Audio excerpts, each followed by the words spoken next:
భయపడిన ముద్రగడ ఏ రోజు మెగాస్టార్ ని అక్కున చేర్చుకోలేదు సరికదా. ఎన్నోసార్లు ఆయన మీద విమర్శలు గుప్పించారు. ఇప్పుడేమైంది? కాపు నేత కాస్త పద్మనాభరెడ్డిగా పేరు మార్చుకోవాల్సిన దుస్థితి వచ్చి పడింది.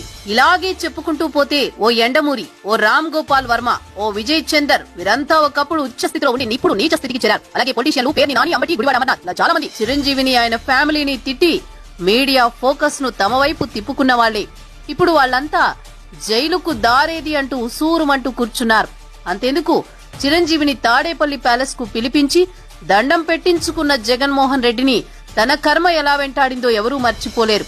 151 సీట్ల నుంచి అధ పాతాళానికి ఎలా పడిపోయాడో అది చిరంజీవి తమ్ముడు వల్ల అనేది అందరికీ తెలిసిన విషయమే. ఇది కాకతాళీయం కాదే, యాదృచ్ఛికం కానే కాదే, ఇది కర్మ సిద్ధాంతం. లాస్ట్ బట్ నాట్ లీస్ట్ ప్రవచనాలు చెప్పుకునే సరస్వతి పుత్రుడు గరికపాటి వారు. ఆయన కూడా ఒకానొక సందర్భంలో తన విజ్ఞతను మర్చి అహంకారంతో చిరుపై కోపాన్ని ప్రదర్శించారు. ఏమైంది ఇప్పుడు? గరికపాటి మొదటి భార్యనంటూ ఒక ఆవిడ వచ్చి ఆయన నీచపు గతాన్ని బట్టబయలు చేసింది. మరి ఇది శాపం కాదా? ముమ్మాటికి చిరు శాపమే.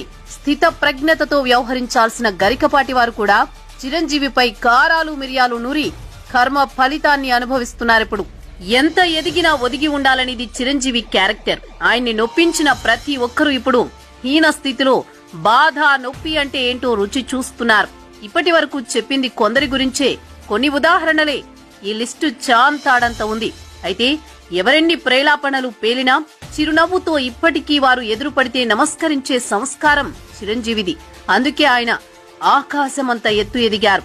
ఎవరు ఆకాశం మీద ఉమ్మాలని చూసినా అది వచ్చి తమ ముఖం మీదే పడుతుందనే నిజం చాలా మందికి స్వానుభవం వల్ల తెలిసి వచ్చింది. Chiranjeevi he is not only a megastar but also a nice human being.